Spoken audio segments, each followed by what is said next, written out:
Good to have you with us. This is ARIRANG News. It's 4 p.m. here in Seoul, and I'm Laah Hyun-kyung. We begin with North Korea once again denying any involvement in the sinking of a South Korean warship 5 years ago. It says because of that fact, calls for an apology are redundant. The North's National Defense Commission said Tuesday that it will not apologize in exchange for the lifting of South Korean sanctions imposed following the torpedo attack on the warship Cheonan in 2010. The commission called Seoul's demand for an apology, quote, nonsense, adding that the sanctions must be removed for the sake of better inter-Korean ties. And that latest statement out of Pyongyang comes just a day after a South Korean activist group said it would halt anti-North Korea leaflet launches for good if the regime took responsibility for the Cheonan sinking. Our Ji has more. A group of activists led by North Korean defectors have called off plans to fly some 500,000 anti-Pyongyang leaflets across the border this week. But there's a catch. North Korea must apologize for the 2010 sinking of the South Korean Cheonan warship, which killed 46 South Korean sailors. If they are so afraid of our anti-Pyongyang leaflets, then they should have apologized for the torpedo attack on the Cheonan warship. Then we wouldn't have sent the flyers.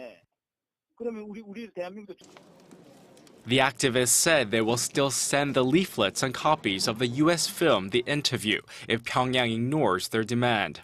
North Korea has condemned the flyers as one of the greatest obstacles to overcoming South-North tensions and has not only threatened attacks but also a halt to family reunions and operations at the joint Kaesong industrial complex.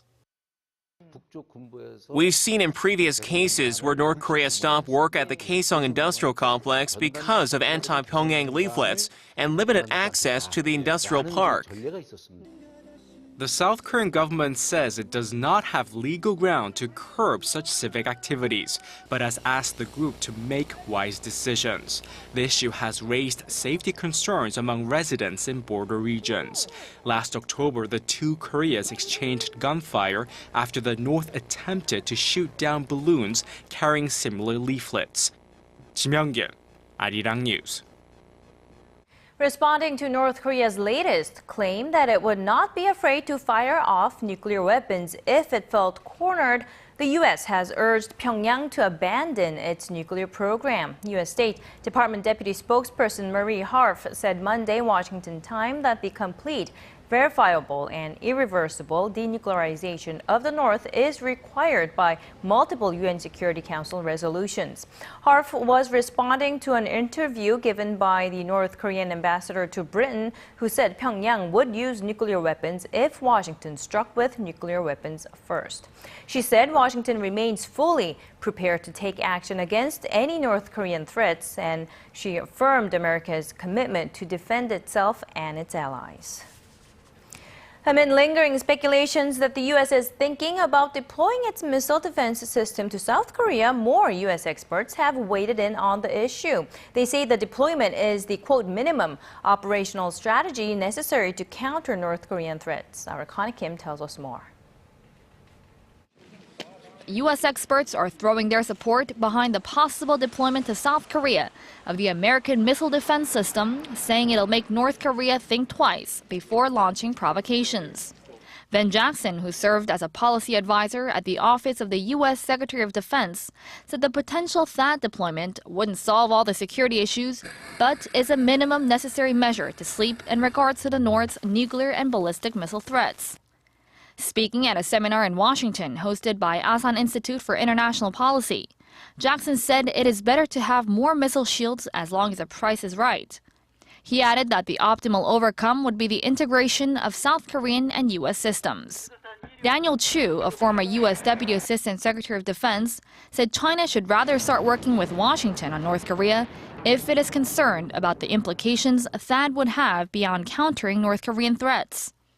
Chu also stressed that it is unproductive for China to speak of THAAD's purpose given the nature of Pyongyang's nuclear threats.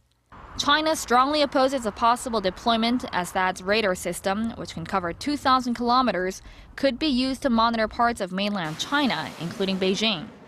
Following high-level talks last week, a senior Chinese foreign ministry official publicly called on South Korea to consider Beijing's interests and concerns about that. Seoul, however, continues to stress that there have been no official discussions with Washington on the matter. Connie Kim, ARIRANG News.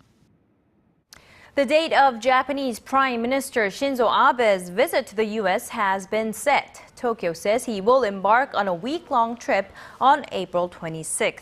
The White House says trade and particularly plans to conclude the so-called Trans-Pacific Partnership will be the main topic of conversation between U.S. President Barack Obama and Abe. He's also expected to become the first Japanese Prime Minister to ever address a joint session of the U.S. Congress during his stay in Washington. If the speech gets the green light, some members of Congress and Korean American civic groups are pushing to make sure that he shows remorse for Japan's past wartime atrocities.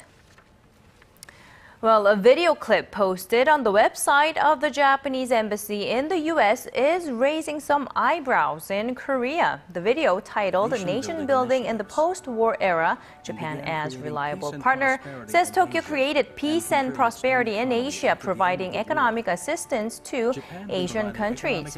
Korea was listed as an example of a recipient of Japan's aid, with funds helping to build one of Korea's biggest steel plants and a subway line.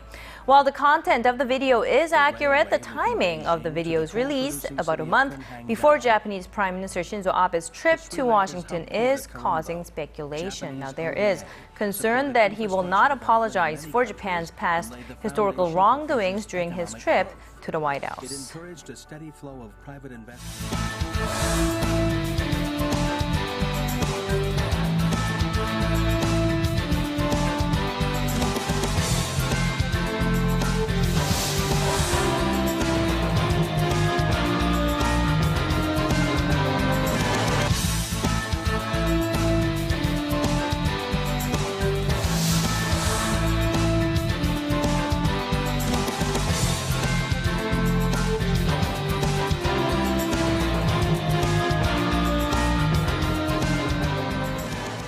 President Park Geun-hye says the promises made on public employee pension and labor market reforms must be kept to ensure the success of future generations.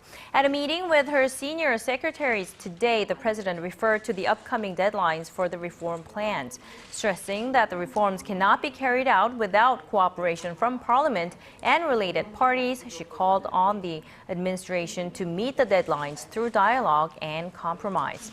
And for the first time later today, President Park will meet with her special advisors since appointing them earlier this year. The 7 advisors were named to help the president strengthen external communication in the areas of politics, civil affairs, security, and public relations. Korea's central banker says the nation's economy will continue to recover, although there are lingering short-term uncertainties. The low key rate is one of the many factors contributing to his prediction. Here's Hwang Ji-hye with the details. Speaking with economic experts on Tuesday, Bank of Korea Governor Lee Ju-yeol said he expects the domestic economy to gain momentum. A low key rate, low oil prices, and the weakening Korean currency have combined to create favorable conditions.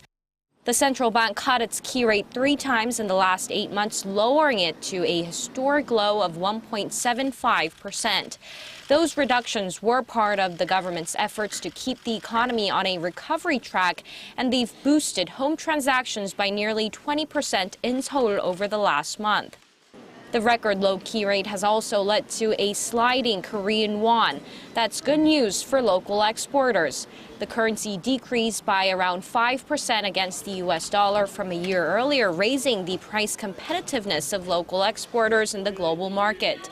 While low oil prices also provide an opportunity for Korean exporters trying to cut production costs, the central bank governor cautioned against too much optimism. He said uncertainties still linger over global oil prices as well as the direction of the Fed's interest rate policy. Hwang Ji-hye, ARIRANG News. The head of the European Central Bank has been whipping up support for its $1.2 trillion sovereign bond buying program. Addressing the European Parliament in Brussels on Monday, Mario Draghi said there's solid evidence that the regional economy is already getting a boost from its quantitative easing program, which was announced 2 months ago. Currency markets have responded, with the euro hitting an 11-year low against the greenback last Thursday.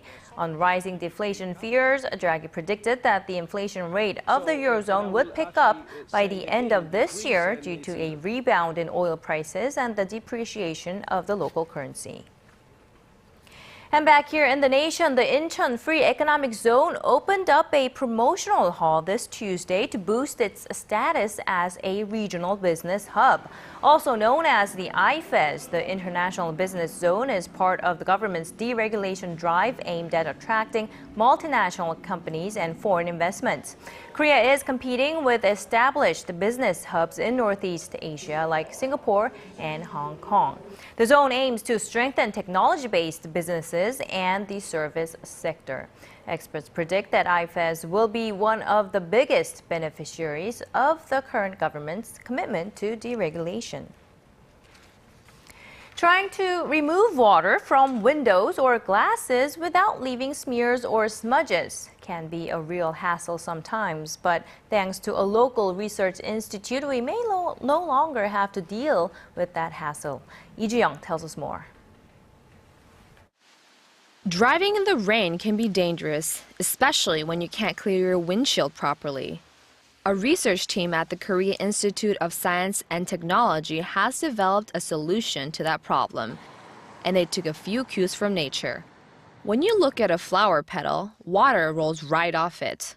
So the scientists tried to emulate that action by adding ultra-microscopic bumps to the surface of the glass. We specifically apply nanotechnology because we wanted water to bounce off the glass. With the help of the nano bumps, the glass stays waterproof, fog-free, and dust-free. This latest research has been published in the online journal Scientific Reports, and the lead researcher says demand for this weather-resistant glass is high. It can be applied to three-dimensional curved surfaces, as well as car windows, cameras, or eyewear. Until now, the manufacturing process to incorporate nanotechnology was very complicated, but domestic researchers simplified it and used water instead of chemicals. The manufacturing process is simple and eco-friendly. If we can continue making them in large amounts, I think we can make them available to consumers in 2 to 3 years' time. Until then, stay dry and drive safe. Lee Ji-young, ARIRANG News. Bringing you the fresh updates from stories breaking in Korea and abroad. We give you a bigger and better picture of the world. Join Laah Hyun-kyung live from Seoul. Every weekday, only on ARIRANG.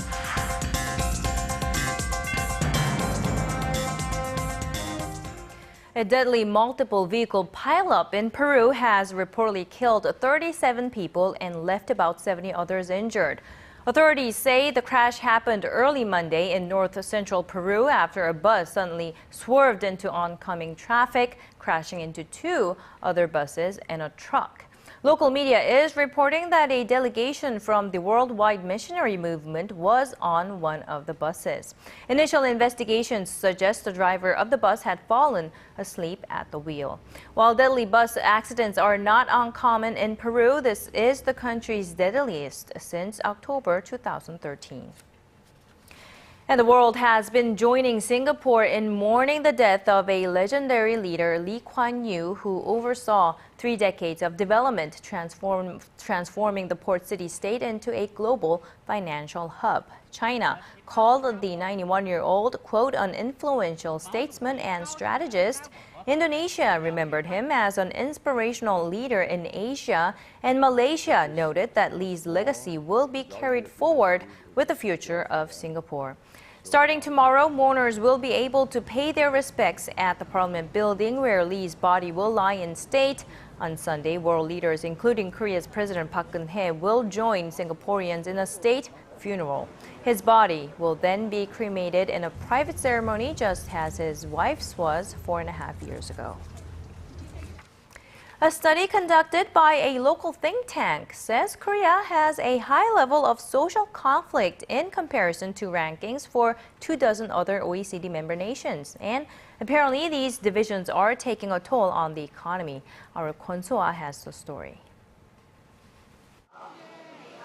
Poor communication between the government and the people, the gap between the rich and the poor, disputes among politicians. These are just a few factors causing social conflict in Korea. The nation's social conflict index was the 5th highest among 24 OECD nations ranked for a study by the Korea Institute for Health and Social Affairs. Only Turkey, Greece, Chile, and Italy found it more difficult to deal with social conflict than Korea, but many more countries handle it better than Korea, with Sweden having the least problems. Researchers say the way a country deals with social conflict is reflected in its economic growth, and they stress the importance of cohesion in areas like politics, economy, and social culture. In terms of the figures that deal with factors that trigger social conflict, Korea ranked 4th out of 24 OECD nations. According to the study, a 10% reduction in social conflict can increase the GDP per person by around 1.4%. Due to this correlation between social cohesion and economic progress, experts say the government needs to manage these problems better. Korea's social conflict management index is among the lowest in the OECD, ranking 27th. Denmark was the best in dealing with conflicts, while Mexico was the worst. But data shows there has been improvement, as back in 2000, Korea was nearly rock bottom and has gradually climbed the ranks. Experts say that if the Korean government formulated better policies and regulations and did more to tackle growing inequality, there would be far less conflict and the economy would feel the benefits. Kwon So-ah, ARIRANG News. It's less common to see people with tuberculosis in developed countries than developing ones. What's odd is that although Korea is considered as a developed nation, it still has one of the highest tuberculosis mortality rates in the OECD. Our Kim Ji-yeon has more on this story. This patient, identified only by her surname Chung, recently found out that she has tuberculosis. She says she's been coughing constantly since last fall and often experiences shortness of breath. I've been stressed recently due to problems at home. I couldn't eat very well. Chung is one of the 35,000 patients who were recently diagnosed with tuberculosis in Korea. The country sees nearly 8 times the number of TB cases compared to the OECD average. Korea has one of the highest fatality rates from the disease among member countries. More than 2,200 patients died in 2013 alone. Doctors say it's important to wash your hands thoroughly and detect tuberculosis in its early stages. They advise getting a medical checkup if coughing lasts for more than 2 weeks. Patients delaying treatment are highly likely to suffer from hemoptysis or coughing up blood. Tuberculosis patients that enter the intensive care unit from cases like these, the mortality rate is close to 100%. In response, the Ministry of Health and Welfare is increasing efforts to eradicate the disease. It's dispatching around 400 medical personnel to community medical centers across the country so that each tuberculosis patient can get more intensive attention. The ministry is also cutting the cost of treatment. Starting in 2016, tuberculosis patients won't have to pay a cent for medical help for the disease. Overall, the ministry expects to reduce the number of TB patients by half by 2020. Kim Ji-yeon, ARIRANG News. In sports news, one of Korea's most popular swimmers, Pak Taehwan, has been banned from the sport for 1.5 years after testing positive for a banned performance-enhancing drug. Now, this ban casts a long shadow of doubt over whether the former Olympic champion will ever swim competitively again, as Jae Lee reports. Korea's Marine boy Pak Taehwan, who tested positive for testosterone last fall, was hit with an 18-month ban on Monday following a short hearing at the Switzerland headquarters of the world swimming body, FINA. The ban will remain effective until March 2016. In theory, that means Pak could still take part in the 2016 Rio Olympics, but he will certainly miss the 2015 World Championships in Russia this summer. There had been concerns Pak would be hit with the maximum 24-month ban, which would have definitely counted him out of Rio. Pak maintains that he never knowingly received shots that contained any banned substance. The verdict means all of the swimmer's results after the positive dope test have been declared void, and he will have to give back the 6 medals he won at last year's Asian Games in Korea's western port city of Incheon. Pak, with his good looks and clean-cut image, has been a widely popular sports star and product endorser in Korea and elsewhere in Asia, and his swimming record prior to this scandal speaks for itself. On top of his many Asian Games titles, Pak won a gold medal in the 400-meter freestyle and silver in the 200-meter freestyle at the Beijing Olympics in 2008. He also snagged 2 silvers at the 2012 London Olympics and golds at the 2007 and 2011 World Championships. So while this ban is a major setback and tarnishes his legacy, his legion of fans will hope he can stay focused and make a triumphant comeback at the Rio Olympics. SJ Lee, ARIRANG News. Now, on the cultural front, theater performances can make us laugh or cry, sometimes both, but they can also transport us back in time. Our Im Yoon-hee tells us about a pair of plays that explore the wounds of the Korean War. Take a look. A peaceful Hanok home sits at the center of this stage. The home belongs to an elderly couple who got married in the midst of the Korean War. But now they find themselves facing a new ordeal. Their son has gone missing, and their neighborhood has been plagued by a deadly disease.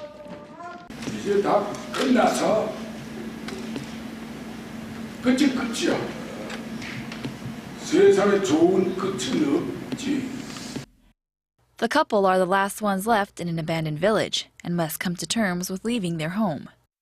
집은 오래 비워두면 안 되는 게야. 비워줄 땐 비워주더라도 돌아가야지. The play, Snow in March, tells a moving story of an elderly couple closing the door to a chapter in their lives. Twilight usually gathers on one side, but on the other side, you can see the new morning arrive. In this production, similarly, you can see both creation and extinction. The second play takes place while the dust from the Korean War was still settling. The award-winning Kyung-suk's father is helmed by notable director Pak Taehwan. The father in the play abandoned his family at the outbreak of the war, trying to save himself. And while the mother feels both love and hate for her husband, their intelligent daughter shoulders the family's responsibilities. This production is about love and forgiveness in the aftermath of war. Im Yoon-hee, ARIRANG News.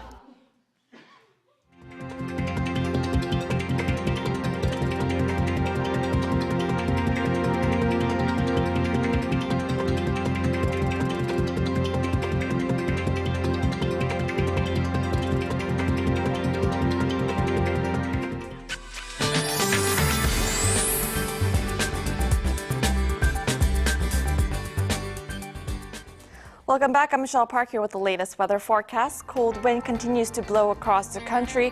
However, skies are looking clear and mostly sunny.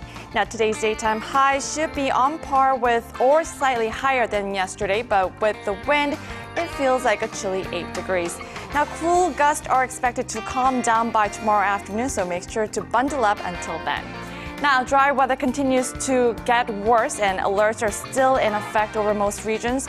In fact, some areas have now been issued a more severe warning. Now, there won't be any rain for a while to provide some relief, so drink lots of water and watch out for fires.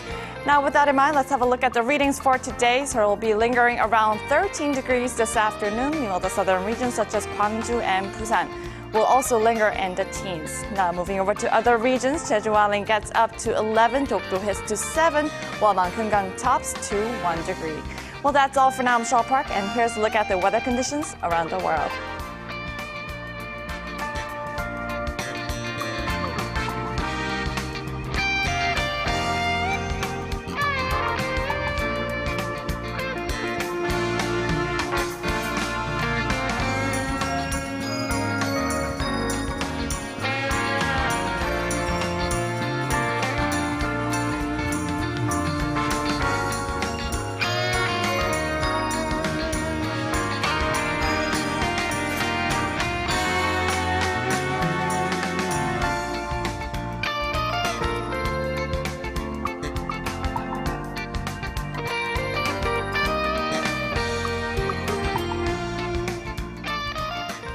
And that brings us to the end of our newscast. I'm Laah Hyun-kyung in Seoul. Thanks for watching. We'll be back with more at 6 p.m. Korea time.